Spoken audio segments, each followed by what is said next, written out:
Hi friends, welcome to my channel. நாம் இன்றைக்கி என்ன பார்க்க போகிறோம்னா, ஒரு நார்த் இந்தியன் ஸ்டைலில் சிக்கன் கிரேவி எப்படி உண்டாக்குறதுன்னு தான் பார்க்க போகிறோம். நீங்களும் இதே மெத்தடில் ட்ரை பண்ணி பாருங்கள். ரொம்ப அருமையாக இருக்கும், டேஸ்டியாகவும் இருக்கும். வாங்க இந்த சிக்கன் கிரேவி எப்படி உண்டாக்குறதுன்னு பார்க்கலாம்.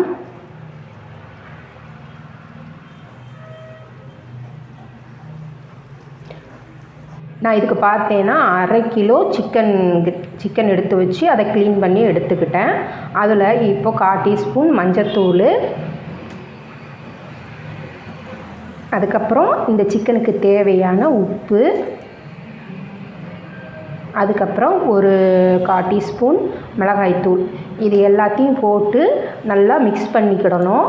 நான் இது முதல் நாள் நைட்டே நான் வாங்கி வச்சு இந்த மாதிரி பரட்டி எடுத்துக்கிட்டேன். மறுநாள் காலைல சீக்கிரம் எழுந்திரிச்சு உண்டாக்கணுங்கிறதுனால நீங்கள் இது குறைஞ்சது ஒரு 2 மணி நேரத்துக்கு முன்னாடி நீங்கள் இந்த மாதிரி வத்தப்பொடி, மஞ்சப்பொடி, உப்பு போட்டு விரைய வச்சுக்கிட்டிங்கன்னா அந்த பொடியோட இதெல்லாம் உள்ளே இறங்கி நல்லா ஜூஸியாக இருக்கும் இந்த சிக்கன். அதனால தான் இந்த மாதிரி விரைவி வைக்கணுங்கிறது முன்னாடியே, குறைஞ்சது ஒரு 2 மணி நேரத்துக்கு முன்னாடி. நான் முதல் நாள் நைட்டே, காலைல சீக்கிரம் எழுந்திரிச்சு உண்டாக்கணுங்கிறதுனால முதல் நாள் நைட்டே இந்த மாதிரி ரெடி பண்ணி வச்சுக்கிட்டேன். இப்போ பார்த்திங்கன்னா நல்லா ஒன்று போல் சிக்கன் எல்லாத்துலேயும் வத்தப்பொடி, வத்தப்பொடி, மஞ்சப்பொடி எல்லாத்தையும் ஊற வச்சுட்டேன். அதுக்கப்புறம் மறுநாள் காலையில் பார்த்திங்கன்னா நான் ஒரு கடாயில் ஒரு 4 மீடியம் சைஸ் பல்லாரியை இந்த மாதிரி ஸ்லைஸாக வெட்டி போட்டு நல்லா வதக்கியாச்சு.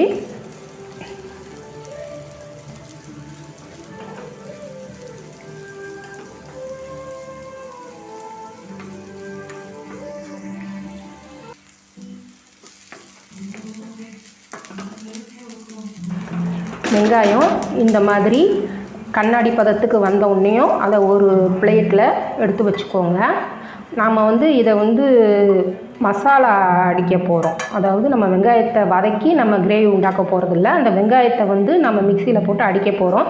அதனால் கண்ணாடி பதம் வந்த உடனேயும் அந்த பல்லாரி எடுத்து ஒரு தட்டில் மாற்றி ஆற வச்சுருங்க. அதுக்கப்புறம் அதே கடாயில் நான் இப்போது கொஞ்சம் தேங்காய் எண்ணெய் ஊற்றியிருக்கேன். அதாவது நான் இந்த நான்வெஜ்ஜுக்கெலாம் தேங்காய் எண்ணெய் தான் யூஸ் பண்ணுவேன். நல்லா வாசமாக, நல்லா டேஸ்டியாக இருக்கும். இதில் நாம் அந்த ஊற வச்சுருக்கிற சிக்கன் பீசஸை போட்டு நல்லா வறுத்து எடுத்துக்கிடணும்.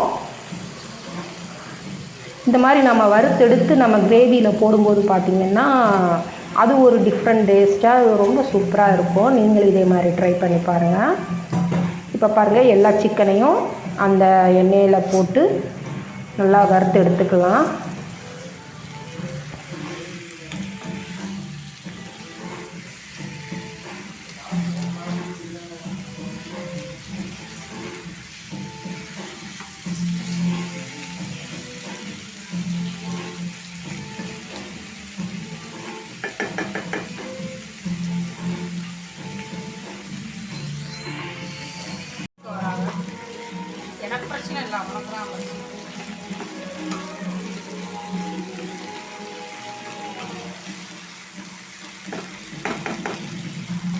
இப்போ பாருங்கள், இந்த சிக்கன் நல்லா வறுபட்டுருச்சு. அதை ஒரு பிளேட்டில் மாற்றி வச்சுக்கலாம்.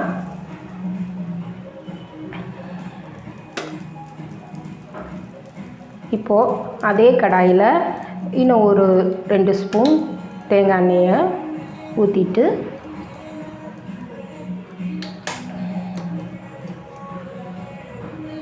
அதில் நாம் அந்த வதக்கி அரைச்ச வெங்காயத்தை அதில் போடணும்.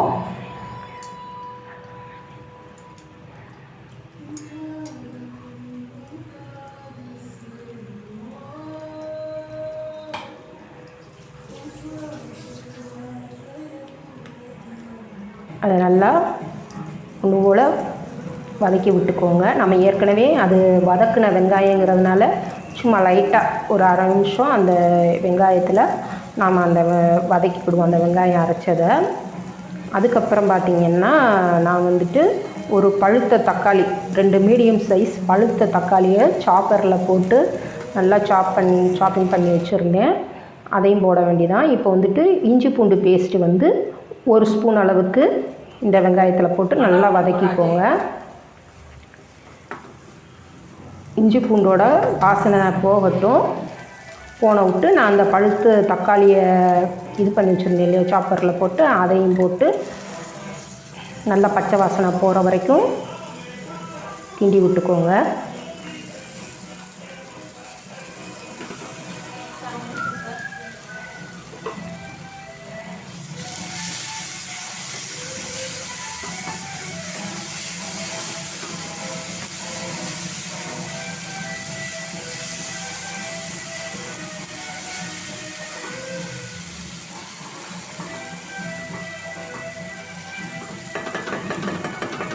தக்காளியை போட்டு நல்லா கிண்டி விட்டு நாம் அதை ஒரு மூடியை போட்டு அந்த எண்ணெய் பிரிஞ்சு வர்ற வரைக்கும் அந்த வேகட்டும். தக்காளி, வெங்காயம், இஞ்சி பூண்டு பேஸ்ட்டு அந்த பச்சை வாசனை போய் நல்லா எண்ணெய் பிரிஞ்சு வர்ற வரைக்கும் இருக்கட்டும். கிடைக்க அதை கிண்டி விட்டுக்கோங்க, இல்லைன்னா அடி பிடிச்சிடாம, அதனால் கவனமாக பார்த்துக்கோங்க.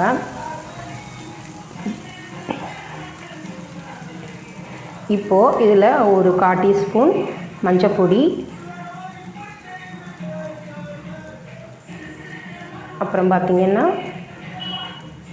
2 ஸ்பூன் மல்லித்தூள் போட்டு நல்லா கிண்டி விட்டுக்கோங்க.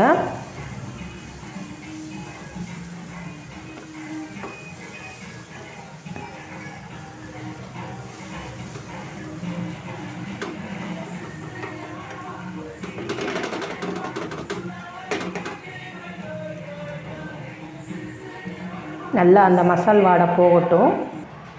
ஒரு தட்டை வச்சு மூடி வைங்க. இப்போ பாருங்கள், அந்த மசால் வாடை போய் எண்ணெய் பிரிஞ்சு வந்திருக்கு.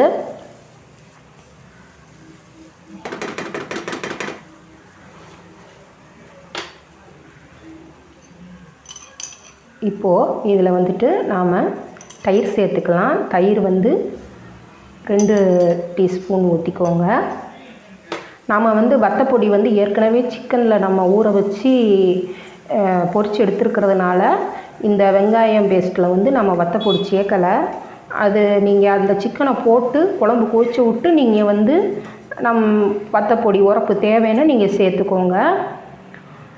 அதே மாதிரி உப்பும் பார்த்துக்கோங்க. உப்பு சிக்கனை போட்டுவிட்டு நம்ம சிக்கன்லேயே உப்பு போட்டிருக்கிறதுனால சிக்கன் சேர்த்த விட்டு உப்போட அளவும் எப்படி இருக்குங்கிறத பார்த்துக்கோங்க. இப்போ அந்த தயிரை சேர்த்த விட்டு அந்த மசால் வாடை போகிற வரைக்கும் அது நல்லா கொதிக்கட்டும். இப்போ பாருங்கள், அந்த தயிரை சேர்த்த விட்டு நல்லா ஒன்று கிண்டி எடுத்துக்கோங்க. இப்போது நாம் அந்த பொரிச்சு வச்சுருக்கிற சிக்கனை அந்த மசால் கூட சேர்த்துக்கிடணும்.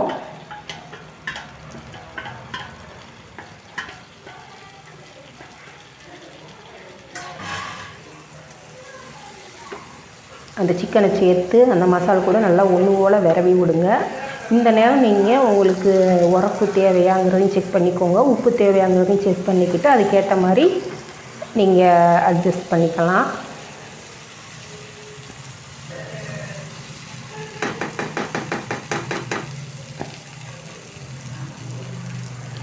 சிக்கனில்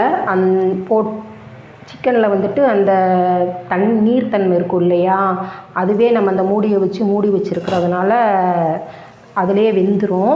அதனால் நீங்கள் இப்போதைக்கு தண்ணி ஊற்றாமல் அந்த மூடியை போட்டே மூடியிலேயே அந்த இதிலே வெந்துடும். இப்போது நீங்கள் கொஞ்சோண்டு நமக்கு கிரேவி எந்த அளவுக்கு தேவையோ அந்த அளவுக்கு தண்ணியை ஊற்றிக்கோங்க.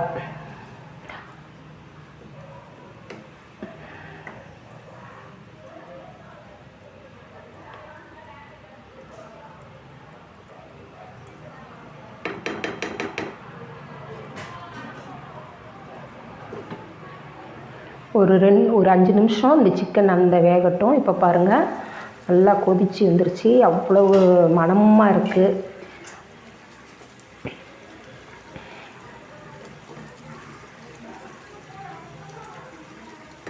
பாருங்கள், சிக்கன் கிரேவி பார்க்குறதுக்கே எவ்வளோ கலர்ஃபுல்லாக நல்லா இருக்குன்னு பாருங்கள். இப்போ இந்த இறக்குற ஸ்டேஜில் பார்த்தீங்கன்னா நான் ஒரு 10 முந்திரி பருப்பை நல்லா வலுன்னு அரைச்சி வச்சுருந்தேன். அதை நம்ம இந்த மசால் கூட ஊற்றிக்கிடணும்.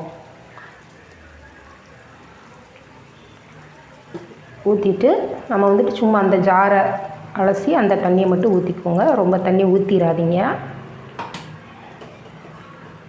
ஊற்றிட்டு நல்லா கிண்டி விட்டுட்டு ஒரு 2 நிமிஷம் நல்லா கொதிக்க விடுங்க. கொதிக்க விட்டிங்கன்னா நல்லா அருமையான நார்த் இந்தியன் ஸ்டைலில் சிக்கன் கிரேவி ரெடி ஆயிடும். நீங்களும் இதே மாதிரி ட்ரை பண்ணி பாருங்கள். ரொம்ப நல்லா இருந்தது. இப்போது ஒரு 2 நிமிஷம் நல்லா கொதிக்கட்டும்.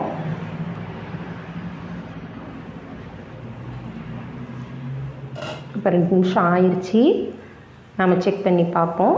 பாருங்கள், இப்போது ரெடி ஆயிடுச்சு. எங்களுக்கு வந்து இந்தளவு திக்னஸ் தேவைப்படுது. உங்களுக்கு எந்தளவு திக்னஸ் தேவையோ நீங்கள் அந்தளவுக்கு திக்னஸ் வந்தோடனையும் நீங்கள் அடுப்பை நிப்பாட்டிடுங்க. இறக்குற நேரம் 2 கருவேப்பிலையை 2ஆக பிச்சு போட்டு இறக்குங்க. அதாவது நம்ம கருவேப்பிலையை முழுசாக போடுறத விட இந்த மாதிரி 2ஆக பிச்சு போடும்போது அதனுடைய வாசனை வந்து ரொம்ப இறங்கி நல்லா ரொம்ப டேஸ்டியாக இருக்கும். மல்லி இலையும் கொஞ்சம் தூவி விட்டுக்கலாம். இப்போது நம்மளுடைய அருமையான சிக்கன் கிரேவி ரெடி ஆயிடுச்சு. நீங்கள் இதே மாதிரி ட்ரை பண்ணி பாருங்கள். ரொம்ப டேஸ்ட்டாக இருக்கும். என்னுடைய சேனலை இது வரைக்கும் சப்ஸ்கிரைப் பண்ணாட்டினா சப்ஸ்கிரைப் பண்ணிக்கோங்க. பிடிச்சிருந்தால் லைக் பண்ணுங்கள், கமெண்ட் பண்ணுங்கள். இனி அடுத்த வீடியோவில் பார்ப்போம். அது வரைக்கும் பாய். இந்த கிரேவி பார்த்திங்கன்னா ரைஸுக்கு, சாதத்துக்கு, கீ ரைஸுக்கு, புலாவுக்கு, தோசைக்கு எல்லாத்துக்குமே நல்லாயிருக்கும். ட்ரை பண்ணி பாருங்கள்.